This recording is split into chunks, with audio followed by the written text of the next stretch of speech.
Howdy, folks. Welcome to Redneck Gone Green. I'm your host, David Cobb. I am the redneck. You bet I've gone green, and I'm trying to get you to do it too.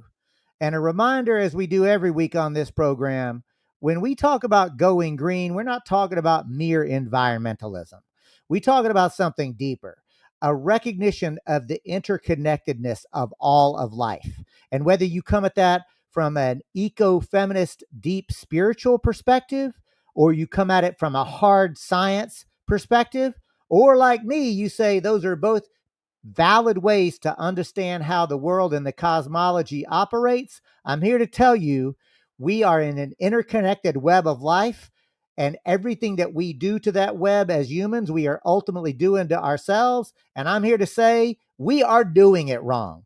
We are literally destroying the planet that we depend upon for life itself, and it's up to us to turn the tide, to shift into a just transition. And with that, I'm going to bring forward Shane Knight. Hey, Shane, how you doing, buddy? I'm doing pretty good. David, how are you? Man, I'm mighty fine. Looky here, man. We got a great program today. I've got a personal friend and a great comrade, Kamau Franklin. But before we jump in there with Kamau, I know Mel Figueroa sent us over a Tracking the Crisis video. Let's take a look. She sure did. Here we go. Welcome to this week's Tracking the Crisis, a weekly news roundup of Trump administration actions and movement responses.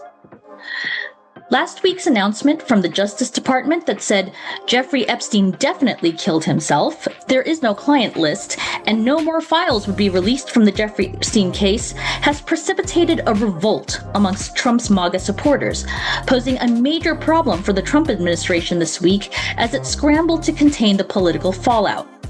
Trump hit back at detractors on Wednesday, calling the Epstein controversy a hoax perpetrated by Democrats, chiding MAGA critics as weaklings, and said, "I don't want their support anymore." Steve Bannon said that disaffecting the MAGA grassroots could cost the Republicans up to 40 seats in Congress, as angry rank-and-file Republicans burned MAGA hats in protests of Trump's dismissal. On Thursday, the Wall Street Journal added fuel to the fire with an article on Epstein's 50th birthday album, which reportedly included a lewd letter from Trump with a drawing of a naked woman. As of today, Trump has ordered the DOJ to release the grand jury proceedings from the Epstein case and kick the Wall Street Journal out of his press pool. As ICE raids proliferate throughout the country, so have stories of everyday community members coming together in diverse forms of resistance and in defense of targeted migrants.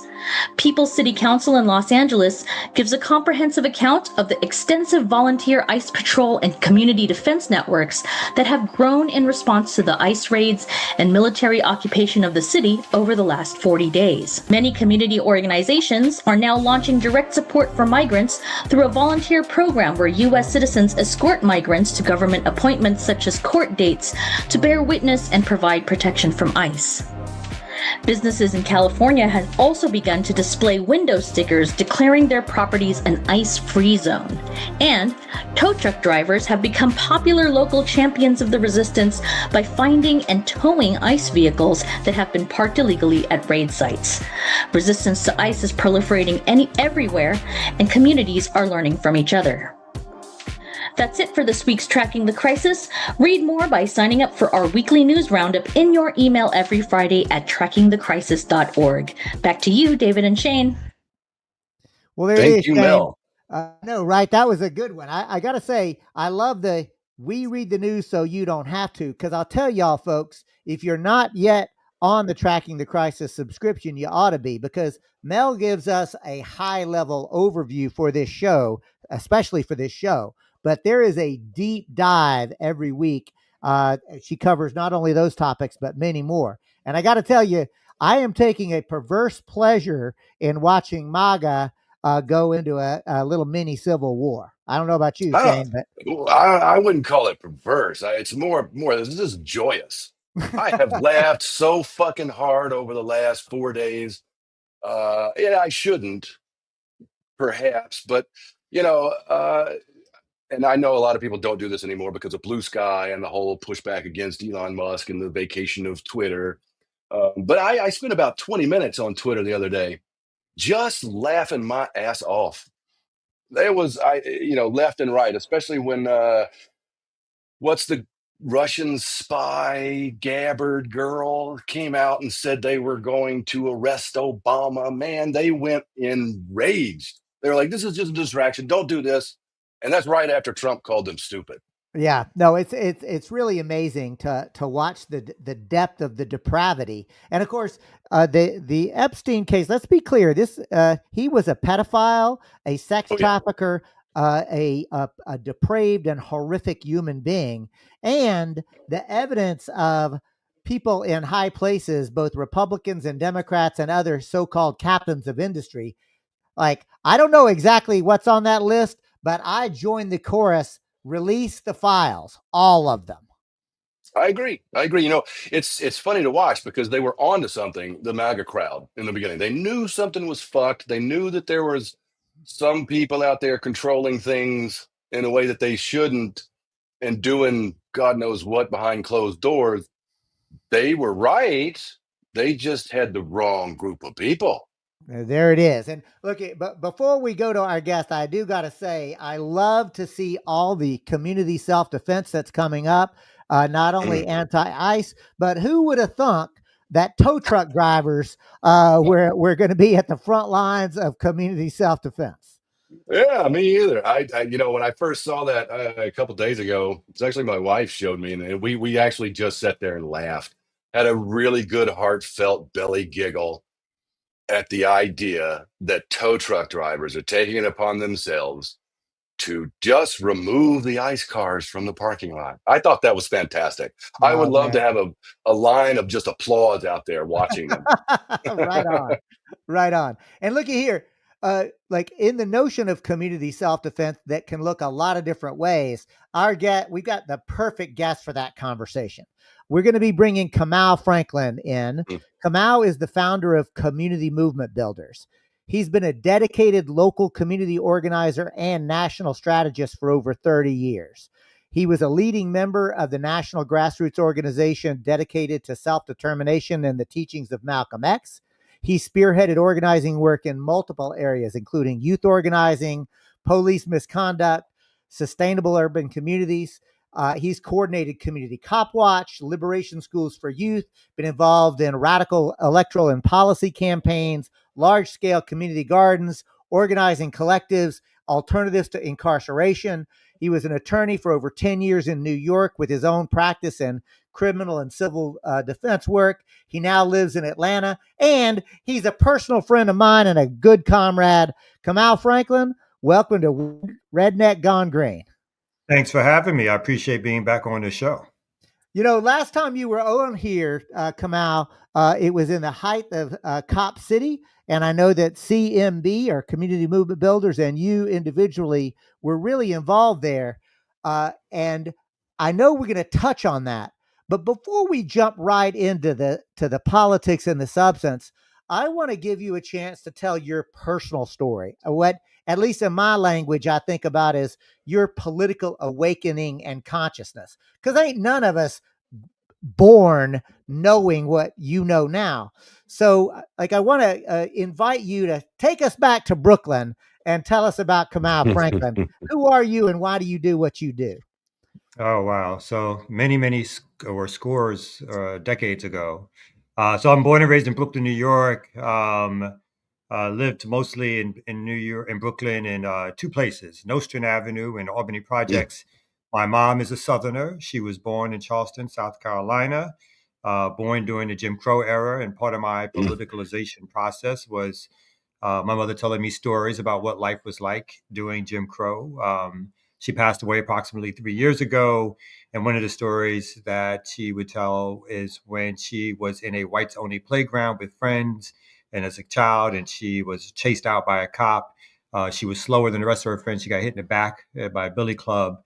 And until the day she died, she had a raised scar on her back. So hearing those stories, hearing about civil rights marches, hearing about her mother working as a maid in white folks' families, that was the origins of me being politicized. It got me to start thinking about how the world works, started me to start reading, reviewing the civil rights era. Growing up in the projects, I was clearly seeing before my eyes sort of the stratification of society and how some people have not much and some people have a lot. In New York, you can go from one neighborhood to another and see incredible amounts of poverty, but then see incredible amounts of wealth. So for me, that also was sort of an awakening.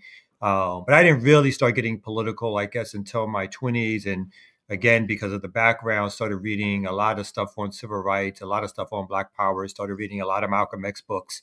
And those things began to make me think about not only how society works, who society is set up to favor and who it's set up to oppress, but also what I should be doing in terms of my role of organizing. And it radicalized me. So reading about Malcolm, reading about the Black Power movement, those are the things that began to radicalize me. Later and in my early 20s, I finally decided to join an organization. And then after that, it was off to the races. I think since my early 20s and now I'm in my late 50s, I've always been involved in Black liberation politics. I've always been involved in organization. I've always been involved in what I would say resistance politics or resistance work. And it's always been sort of like my life's work. Everything else, for the most part, maybe except for family, has always come a little bit second. It's always been about how can I participate, fight, develop, organize in terms of Black liberation politics. So that's a real short, condensed version of how I came politicized. Later on, I became a lawyer. At some point, practiced, as you said, for 10 years. It was part of the work for me being a political lawyer and or movement lawyer at the time was part of how I not only supported myself, but how I helped support some of my movement work and activity by being at the time a young lawyer who was connected to movement work. So all those things were sort of important in terms of my development. I stopped practicing law because I wanted to get back into radical organizing on a regular basis and slowly but surely build community movement builders to be that vehicle. Kamau, I'm so glad that you took a moment to actually personalize it so much. And folks who watch this program or know me at all know I am a proud, unapologetic mama's boy. I love my mama. I am so much of who I am because of my mama and my mama and my papa. So, when you tell that story of your mama, that lands a certain kind of way for me. And like I'll just say for myself, I was a movement lawyer as well. And I look back at myself and I almost feel slightly sheepish for being so naive, because at least for me, Kamau, I went to law school with the idea I'm gonna fight for justice. Like like that's where it's I'll use my skills. I'm gonna learn how to be a lawyer and fight for justice, right? And I don't know about you, but I got disabused right quick, like about just how much justice. I mean, you might get individual justice for an individual client if the fact pattern is right and you get a fair judge and draw a decent enough jury panel. But at the end of the day, man, that system is rigged against poor folk, Black folks, people of color. Like, it is a rigged system. Yeah, I totally agree with you. I mean, I think I knew that going into it because I was already politicized and radicalized before I entered law school. So I went to undergrad, then grad school, then decided to do law school. And I did go knowing that it could be a tactical tool, like something that we could use in movement politics. But I think the reason why I only practiced for about 10 years was because it was never my first love and or desire, right? It was always similar to what you're saying. It was something where I knew that we can get individual cases of justice where having a law degree actually meant something in terms of rooms that you can walk into. But I think I was already really politicized. But I will say, being a practicing a lawyer in New York City courtrooms, I actually became even more political or more politicized because then you get the inside knowledge about how things work, who the courts favor, how working class people, whether they know it or not, are used to be the oppressive arm of the state. And folks are so proud to have their jobs as prison guards or courtroom officers that they go around abusing people who get arrested on a ongoing basis. So all those things became even more solidified in terms of how the court system works. So I think there are ways to get individual justice at times, but certainly it is not a vehicle for liberation, freedom. It is a vehicle for one-off things that may happen on occasion, and it's built to be like that. Lastly, I'll say it's built to be something that draws us in to make us think that if we continue to apply a certain trade or practice or theory, that at some point, like, we will win through that mechanism. But I think this current period of overt or more serious fascism kind of really shows us the court system is nothing but a tool of the rich and the corporate entities that control them. Man, so well said. I'm reminded of the last poets, the great Black liberation movement and civil rights spoken word poets and activists. There's one particular poem, maybe you know it, Kamau. It's titled "Three Friends and Me," and it tells a story of the three friends are the judge, the prosecuting attorney, and my attorney are clearly like they friends, they see each other all the time. And then there's me, the recognition that 9 times out of 10, even the defense attorney is still part of the system. So maybe they get lucky and get somebody like Camal Franklin representing them, but that's actually unique. I mean, this entire justice system is just us, right? And it is a property rights system. It's not a human rights system. Mm-hmm. And quickly, as the court system goes, I think, as you probably know, anybody that does defense work knows that the court system is built for pleas, right? So it's not built for justice. It's not built for trials. It's built to get you to plead out to something so that the prosecutor can say they want something, so that you can sort of try to tell your client that you got a diminished sentence because you worked hard for them.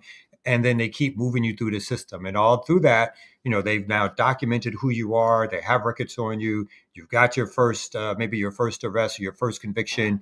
So the system itself works very much so to keep tabs on you, to make sure that it knows who you are, where you're at, what you're doing. And again, to make you feel unempowered, because usually people are here standing up there and hearing jargon for the first time that makes no sense to them whatsoever.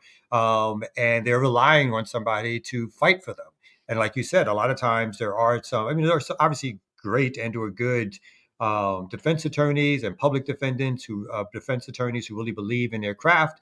But a lot of times you have people who are just specialists in pleading out and keeping the machine going, right? And that's all they care about. And at the end of the day, they've done their cases and they're off to something else.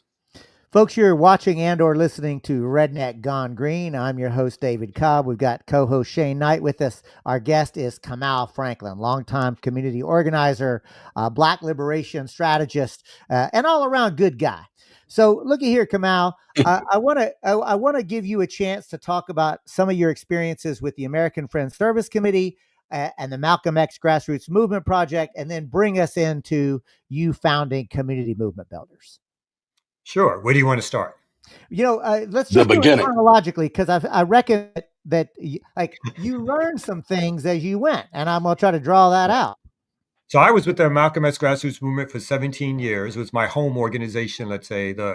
I think when I told the story about being a young organizer, activist, I joined. At one point, I probably joined every Black radical organization in New York. Everything from, some may be familiar with names, but the December 12th movement. There was an organization called Black Near Force. Although I was not a Christian, I joined the African People's Christian Organization, started several youth organizations. But at some point, I found, or the organization found me, the Malcolm X Grassroots Movement. And at that time, it seemed like a very important home for me. Because it expressed the politics that I believed in, which has always been, I guess, since I became really politicized, a sense of revolutionary nationalism, right? And within MXGM terminology, that would be called New African Nationalism. So it was something that, for me, was very important in terms of my development as an organizer. MXGM was created by organizers who were connected to the Republic of New Africa, organizers who came out of the 60s and 70s struggle. Some of them were with RAM, some were with other organizations. We had people like Chokwe Lumumba, Ahmed Obafemi. You had several people who were former political prisoners. And so you had a connection to the movement that was the heyday of Black liberation struggle. So it was a teaching ground. It was a learning ground. It was a place where, particularly in New York, I kind of rose up through the ranks. Let's say I was a little bit quieter in my youth or whatever. It was with MXGM that I got to go to Cuba 5 times. I went a total of 6 times. We did something called the Black August concerts. where we organize with politicized hip hop rappers here in the United States, and where we take folks over to Cuba to learn firsthand what it was in Cuba, or what Cuba life was like in Cuba, away from the propaganda of the United States. So MXGM provided a valuable training ground, and at some point, I became part of the cadre organization. And we, again, I rose up to be one of the leaders of the organization, and again, did work there for 17 years in terms of not job work, but worked there as my political home. I like to tell young folks today that, like, when I started organizing, I do the old man stories of, like, nobody paid us to organize, nobody offered us a grant, a stipend, or a salary. I think we might have been one of the last generations that, in a fluid sense, always expected to have to lay out money for your organizing work, never expected to receive anything in return for it. So when we did programs, the question was always, what were you going to put out of your pocket to make a program work or to make it happen? And that's how we organized over a number of years.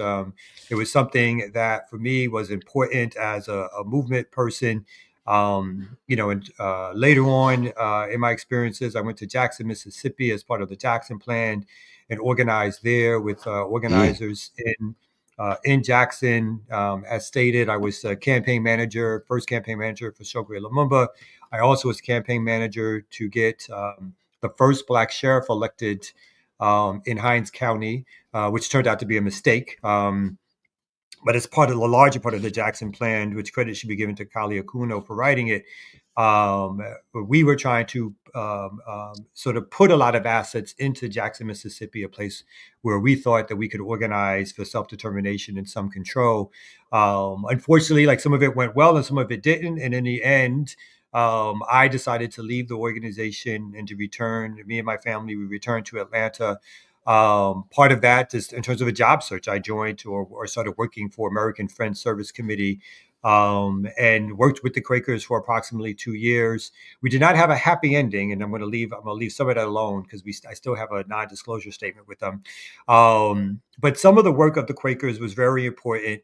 Some of the work that some of the people I met were really radicalized and political people. And the history of the American Friends Service Committee is actually a really great history for a religious organization or a group that comes out of a religious organization.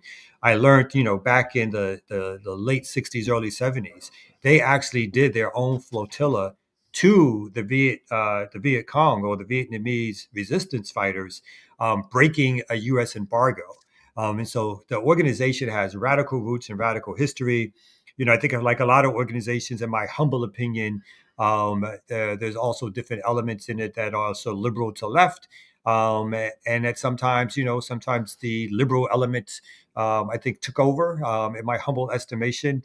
But it was never a political home for me, right? It was never a Black liberation home for me. But it's out of that work that actually community movement builders got started, because I still was searching for a political home. And if I wasn't going to find one in terms of joining, I decided to create one. And community movement builders, a lot of it is modeled after Malcolm X grassroots movement. We're not explicitly New African, but there was a lot of things that, even though, again, I left the organization, there were a lot of things about the organization I felt I wanted to continue to support and drive, particularly with a mass-based Black organization that took in people from various political stripes, and hoped that in some ways that folks could all work together to build sort of a mass consciousness to fight, in terms of good political battles and base building community. So thank you so much, Kamau. You touched on all the things that I was hoping that you would do. One thing that I do want to lift up, I mean, I still remember, I think it was maybe 2010, 2011, something. I still remember Operation Ghetto Storm. That's when Malcolm X, like, got on my movement radar. And it was, I still think it's probably one of the best reports on police murders and extrajudicial killings of Black and brown people that I've ever seen. The methodology was solid because it was at a time when, and it may still be the case, where nobody was collecting that data, right? I mean, we knew anecdotally, but y'all put together what to me was like, y'all just burst onto my consciousness in a big way there. And then I started to sort of track what was going on. And I still remember when Chokwe Lumumba ran that first time, because, as a movement lawyer, I remember like reading about him representing the Panthers, right? And representing some of those clients. And by the way, Michael Nugent, a good comrade, just gave you a huge compliment, compared you to Wild Bill Kunstler and Lynn Stewart. So just to say, Kamau, you're getting some love in the comment section. That's a But lot what of I think love. is what I think is Wait a minute, undeserved love, but I appreciate the love nonetheless. But yes, go ahead. but I will say, Kamau, that, like, this distinction between really good liberals to progressives versus a real radical left analysis and the sharpness, like, this is something I think that, like, I'm old enough to remember, like, principled debate and struggle was hardwired into what we do, or at least it used to be. And frankly, I think the left misses that. I think we are really suffering from not having some of the real debates about what is happening and why and strategy. And I'm going to invite you. Do you think I'm being overly harsh, or has that been your experience as well? Like, what do you think about that? No, I think the left in the United States can't handle debate, to be honest with you. I think the left in the United States has shown itself um, to be unmoved by the idea of struggle, right? And in fact, I would say what passes as debate these days, unfortunately, devolves into a lot of personal arguing, a lot of individual or identity politics arguing, but Mhm. it's not enough discussion about the politics of the day. And I do think a lot of that is impacted by the fact that we had a movement that was destroyed, a radical movement that was destroyed in the 60s and 70s. Not only Black movements, multinational movements, Chicano movements, those movements were destroyed through COINTELPRO. And what was left standing in their place were nonprofits, and CNB is a nonprofit or has nonprofit status, and voting in elections as the pathways to power. Well, those things are purposefully limited in terms of the discussions that you can have and the power that you can gain. And I Mhm. think because of the resources that actually over the last 15 or 20 years that have been poured into movements that at the very least use radical language, that you've seen people who are scared to have open radical debates because they think it's going to offend the folks who give the money, right? And so we're no longer in a period where radical organizations are told what to do by foundations in terms of the limitations. That was a period of the 60s and 70s, maybe even up until the 80s, where foundations put a lot of restrictions, even well meaning foundations who gave resources. Today, it's foundations will freely give resources, but unfortunately, a lot of organizations are A, either not equipped to handle those resources, to be honest, and or B, they themselves become more conservative the more resources you get, because then it's about protecting the organization. You know, you've now got staff, you've now got rental space that you're using, you now have to worry about right-wing attacks, and so it breeds a certain conservatism, which limits radical discussion and debate and discussion. Lastly, I'll say on the topic is that I think too many groups that consider themselves left are too tied to the Democratic Party, as if we're going to change the Democratic Party. You know what would happen if leftists took over the Democratic Party? All the billionaires would leave it the next day. They would not let you take over their party, right? That's a party that's part of the system of control. So even if you thought you could take it over, all the resources that you thought you would have access to would be gone and another party would be started, right? But in reality, we're not in a position to take it over anyway. And what usually happens is that we get more co-opted, even with the valid tries sometimes, but we usually get more co-opted by attempting to deal with that party than we are able to push radical work through that party. So I think there's a lot of things that's constraining, particularly the American left, in terms of its politics, its ideology, the ways in which we look at the world. And so honest debate is not something that I think happens often enough. And I think too many times people take it personally, and they now no longer want to work with other people who critique them. And so we have to figure that part out, because without it, critiques that help stir and move us to take political action together. And I do see some of that sometimes, but I don't think I see enough of it. That I think we're always going to be potentially too puny, too small to actually battle in the arena of ideas, in the arena of resistance, like we've seen in other places around the world. Thank you so much, Kamau. I mean, there's so much to what you said. I do want to uh, uh, make a quick observation. As you know, I was a Green Party. I am a Green Party member. I've run for office for Attorney General, pledging to use that office to revoke corporate charters of corporations that routinely violate health, safety, public interest. I ran for president of the United States on the Green Party ticket. So I believe in engaging electoral politics, but it is as a tactic, not as the end goal. I mean, like the idea that somehow the predatory class are going to allow us to, oh, finally figured it out. So here are the keys. Like, I challenge any listener of Redneck Gone Green to name a time in history when the predatory class voluntarily gave up their control and power. So I think that we've got to actually have some real talk about this moment that we're in, which does get me into, I think, community movement builders, because I want to give you the opportunity to lay out why community movement builders was created and its unique structure as a chapter based black radical, or an organization that really comes out of and inspired by the black radical tradition.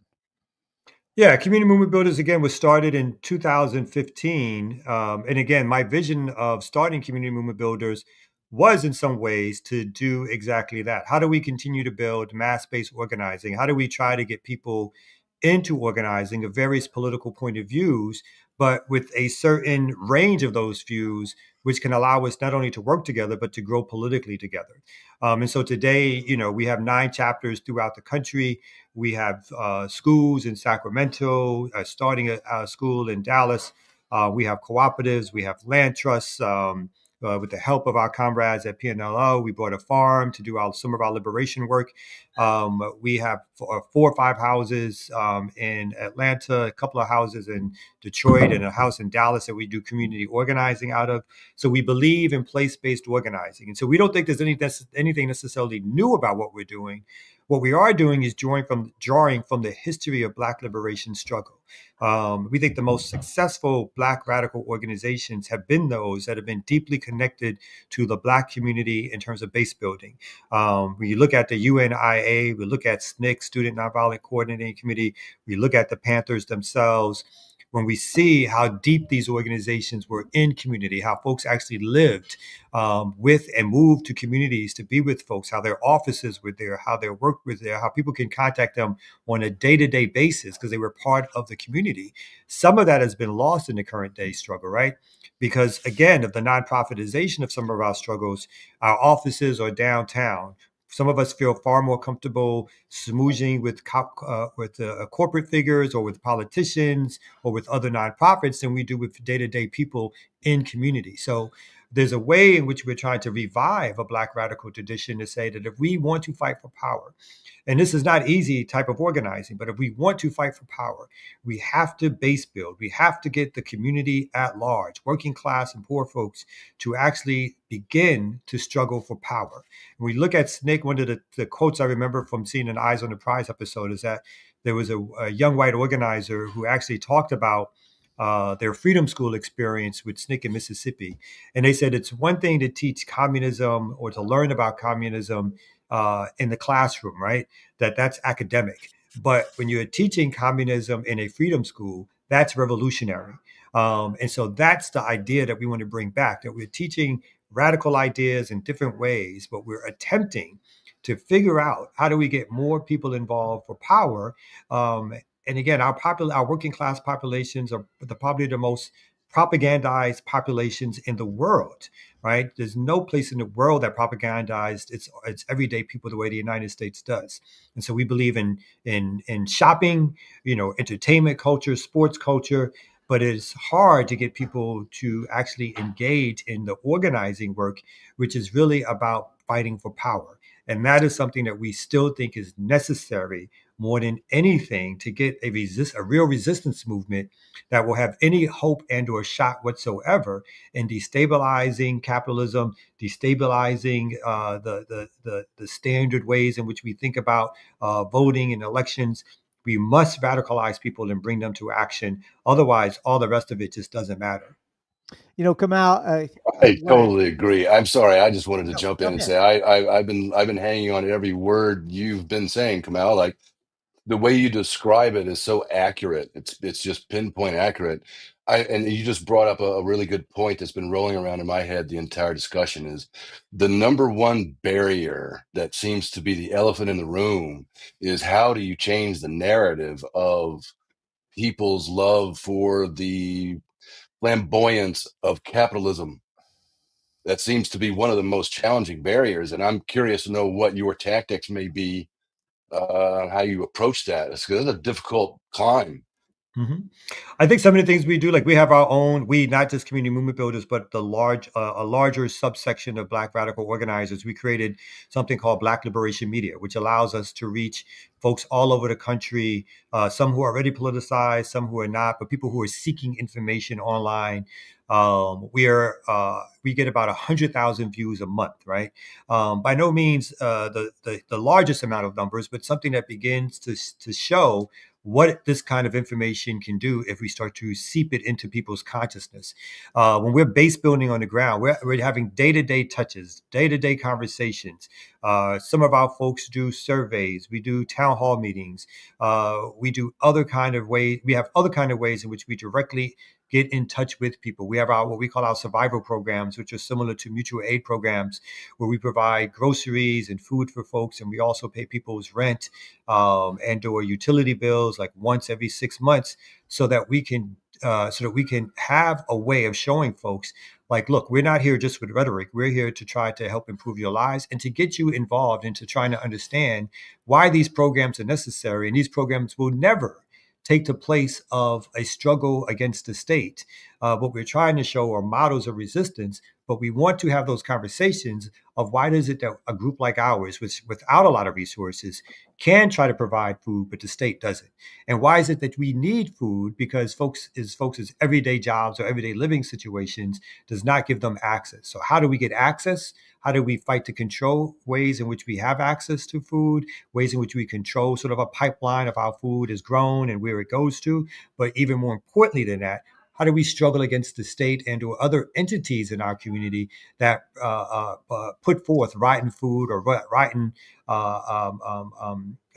fast food restaurants and other things Mm. that actually hurt our community? So for us, it's all about being able to have day-to-day contact with people. In our Dallas chapter, we do cop watches and safety walks. We do a little bit of that in our Atlanta chapter.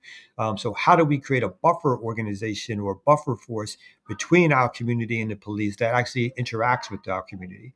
So these are ways in which we are attempting to continue to build contact and relationships with day-to-day people. And again, it's hard. Like, no one is coming in and saying, thank you for being our savior, right? Folks are running their own lives or doing their own things that they're trying to survive, right? And sometimes people just want to relax at home and turn on the TV because the day-to-day living is so hard, Hmm. right? So it's something that we have to do. We as an organization and other organizations, we have to get back to it. We have to grow our organizations to actually really have a strong presence in community. We have to have a stick to itness in a sense of we can't just do it for a year or 2 years or 3 years and then leave, because the community is used to that. They're used to organizations and people popping in and then popping out. Hmm. So we have to dig deep and base build. I think it's the most important work still that we have to do, but I also think it's very hard work. And I also don't think we necessarily, all of us, do it as well as we should be. Kamal, I really appreciate the self critique that is there, as well as the admonition and the reminder that it does require being a long distance runner, right? Like that at the end of the day, revolutionary work is a lifetime. And I am reminded of what you said earlier in this conversation about how, like, and it's true, like my work in either the anti-apartheid movement when I was a young kid getting radicalized at the University of Houston, then going into the global justice movement in the 90s. Like, nobody was paying us. In fact, we slept on couches. Like, we were, it was just a different mindset. And I do feel like something has been lost in this new generation, where it's like, well, how much are you going to pay me? And like, yeah, everybody deserves to eat. I get that, right? And I don't think that anybody has to take a vow of poverty to do community organizing or revolutionary work. But at the end of the day, why are we doing it? Like there is like it's a different mindset for somebody who does it because it feels like a calling or an application, right? Like the deacons of defense did not have paid staff, right? Like that's just the truth of the matter, right? And I do grapple with it, right? Because like you, as a lawyer, I've helped to create a lot of nonprofits, right? Because I believe in building institutions and tools. But here's the thing, y'all. When you create a tool to do something, you created the tool in order to do the thing, right? Like to use the tool. And every tool, when you create it, requires some maintenance, right? That's just part of it. But let me tell you something. An existential crisis can emerge when the maintenance of the tool becomes more important than why you created the tool in the first place. That's why so many people hate and will excoriate the nonprofit industrial complex. Like at the end of the day, we're supposed to be creating these tools in order to change the world, in order to make people's lives better. And at the end of the day, if all we're doing is fundraising to make sure that we pay staff, then we've lost our way. No, I completely agree with that. I think part of what I continually try to preach to folks who join CMB is that we have some resources. We're not like the richest organization by any stretch of the imagination, and we pay people when we can. We give stipends when we can, but part of the conversation is, look, the question for all of us is, are we here when this money is gone? Are we here when this structure gets taken away and is no longer something that we can use? Because once the state begins to say, look, this nonprofit structure is helping to advance a resistance movement, and we're going to strip it away. We've already, as an organization, have had our records subpoenaed, had our bank records subpoenaed, had our corporate documents subpoenaed by the state, particularly as we were involved in the Cop City movement. Other organization folks in different affiliated organizations obviously have faced greater scrutiny and even charges of domestic terrorism and RICO charges. So we understand that this is not something in terms of these structures which are going to be here forever. The question for today's organizer is are they committed to struggle? Are they committed to the work that's at hand?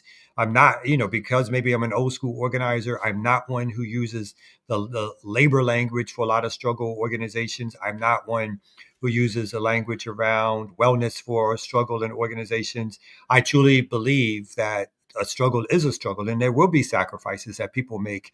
And if you're coming to an organization where you want to start comparing what you make compared to somebody else, and I'm not saying there's not always reasons for that, but a lot of times people feel like you should be indebted to them in terms of them giving any time to organizational work, or they feel like whatever you have given them, which they at one time said it was great, a month later they're like, no, this is not great, and I'm not going to do this work or whatever. So I do think that there is a tide that is turned because of the nonprofit industrial complex in terms of how people have a more sort of liberal, what I would call a more liberalized view of what the work is. I thought, liberation work or freedom fighting work is about struggle, and whether you get paid or not.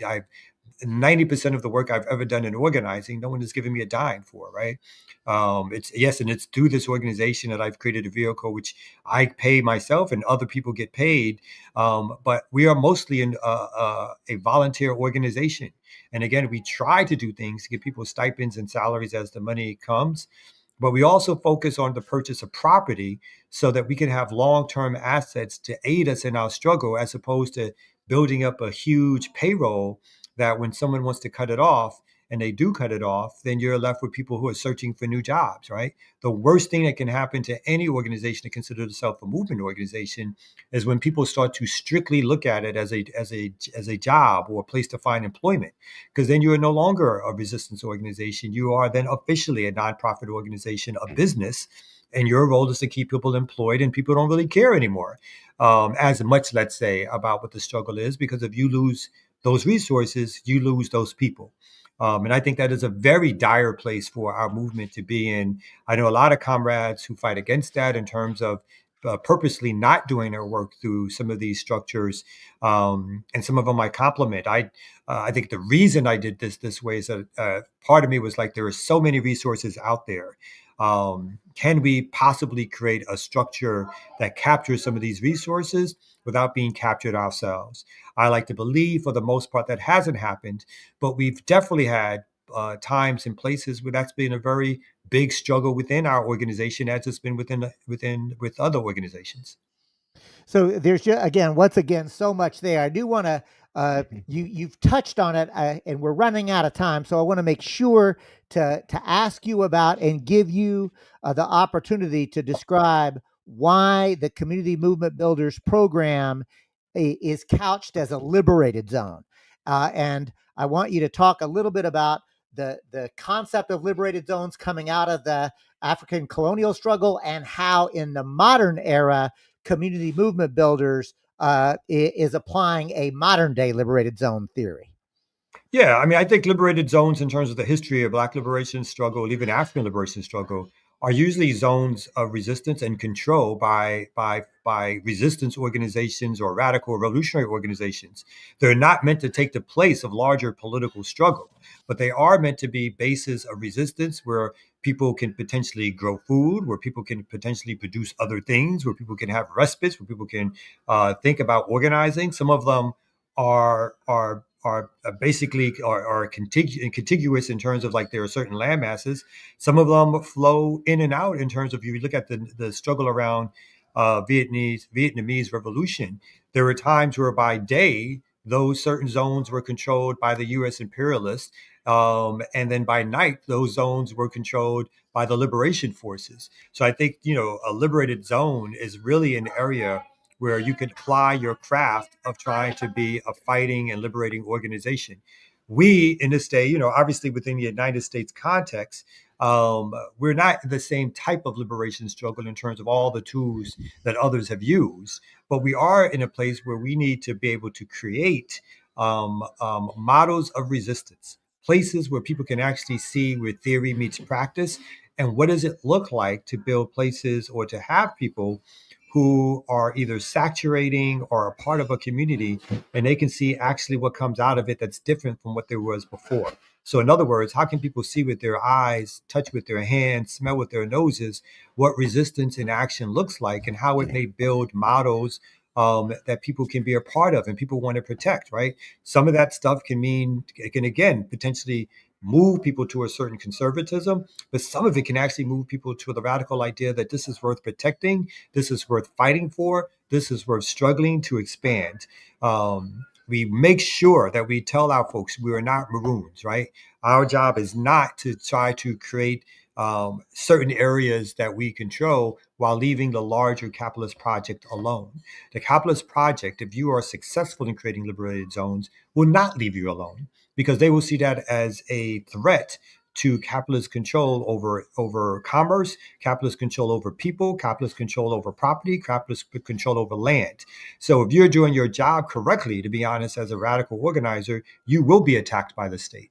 You cannot create a liberated zone and think that in and of itself, you've created some sort of revolution.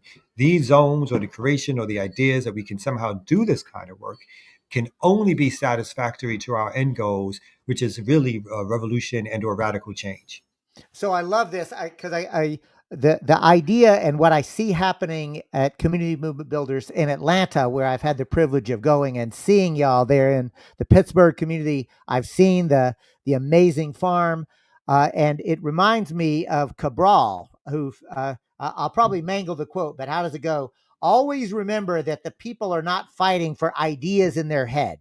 They're fighting to win material benefits, to live better, to see their lives go forward. They're fighting for the future of their children, right? So this notion of theory and practice making people's lives better, like every time I've met a Community Movement Builders organizer, it just shines through the political clarity. I'm not saying that y'all don't make mistakes, because we all do. But what I'm saying is there is real clarity about why you are doing what you're doing. And it's not just, to make ourselves look good or make sure the next report to the foundation will keep it coming. I mean, there is a sharpness to what y'all do that I think is sorely lacking in much of the so-called left. Yeah, I mean, I appreciate that. I think, the attempt is valid. The attempt is real. We constantly have to go back and rethink about our efforts, how we're not necessarily just doing things to do them. I think a lot of times left organizations get caught up in that, like, survival programs or mutual aid programs can quickly turn into charity, right? And it's not the job of leftists and or radicals to strictly just feed people, in my opinion. That's not what we're supposed to be doing. We're supposed to be politicizing people. And if we're using these things as tools and tactics to politicize people and to bring people into a community or into organization, then they're fantastic. If we are feeling too good about ourselves because we've fed people who are not in a position to even get involved in this kind of work, then we're not necessarily doing the work that we should do. And I think we always have to come back and be critical and evaluate the work that we're doing to see whether or not we're meeting the needs of the moment in terms of radical change. And I think that's extremely important for any organization that is attempting to take part in radical and or revolutionary change, no matter what it is that you're doing. You have to see, and there's simple metrics for a lot of this stuff that we try to make complicated. Are you having meetings with the community, and are more people coming to the meetings than not? If you're having 6-7 meetings and nobody's coming, then you got to change your tactics, right? It's a simple metric. Are more people joining your organization? If your organization is not getting bigger as a radical organization, then what are you doing wrong? How do you have to change the way in which you're organizing? If you're not creating other mechanisms for people to get involved, even if it's not your organization, then what are you doing wrong? If you're just sitting in rooms talking to each other, you have failed. If we're just doing strictly political education and learning new concepts and learning about what people did in the past, then we've failed, right?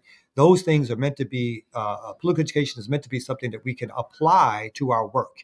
And so, again, it's one of those things that there's a layer of organizer and activists that come to you who have some political consciousness and, again, enjoy debate, discussion, and folks do enjoy sitting around with people who are in similarly situated situations in terms of talking about politics. But that's not the work. Right. The talk about politics is only supposed to help you get further in terms of the work you're doing with people out in the streets. And that's something I think every organization has to be on guard of. Ours in particular, because of all the different kinds of ways in which we try to work. But we have to make sure that most of our time is spent interacting with people and measuring how that work is happening so that we can make the changes needed to be a more effective revolutionary organization. I love it, Kamau. One of the quips that I make all the time is the need for both theory and practice, right? Because theory, like everybody has a theory of how the world operates, right? Oftentimes it's unconscious. It's just whatever your parents told you or what you see on television or other kind of media, right? But even social change agents, like theory is critically important. But theory without practice, that's just mere intellectual contemplation. But there's a corollary to that, and that is practice without theory. That's just randomly doing shit, right? Like, and maybe something transformational happen, but if it does, it'll just be by dumb luck, right?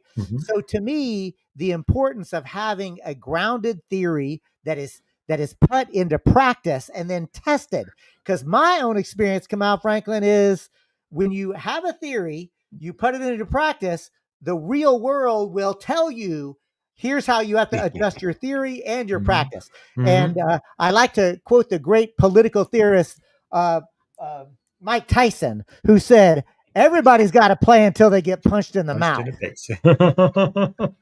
No, I think that's exactly right. That's you got to test it, right? I think political ideology, theories are ways in which we view the world, and the question becomes, what is the practical work we do that gives us steps towards making that happen?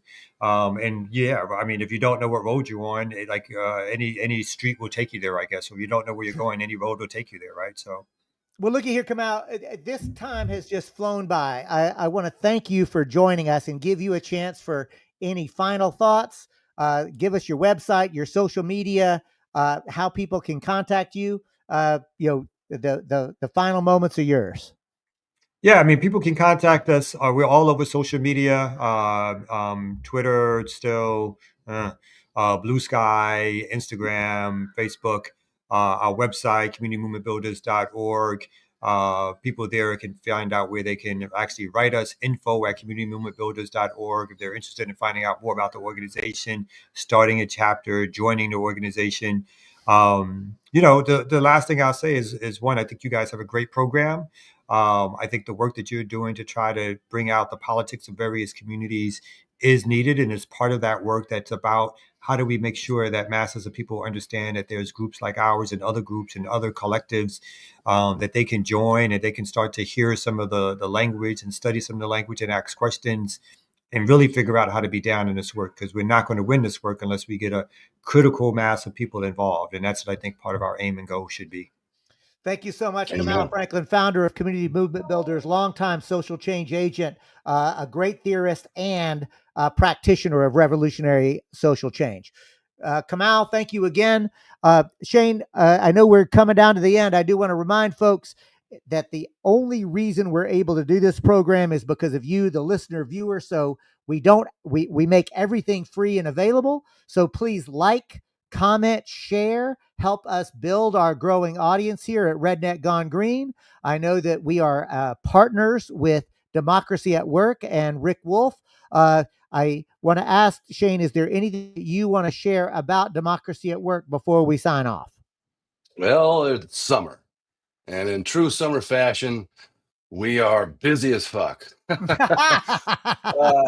When the weather's nice, it's much easier to be inside working, I guess. But we're all very excited about what we're going to bring to the table, starting on Labor Day, this coming Labor Day, since it's actually falling on a Monday.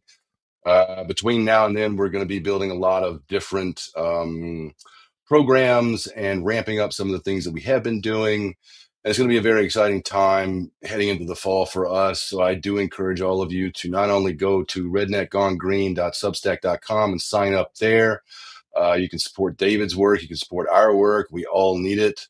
As Kamau was just describing, it's not easy, but here we are all together trying to make a difference in the world. And that's why I get out of the bed every day, man. Right on, brother. I'm so grateful for you, Shane. I'm grateful to Kamau Franklin. I'm grateful to you, the listener and or viewer of Redneck Gone Green.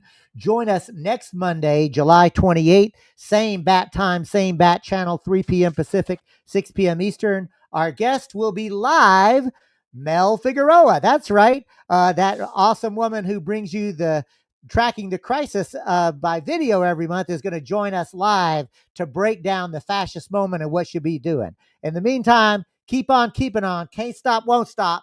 Peace.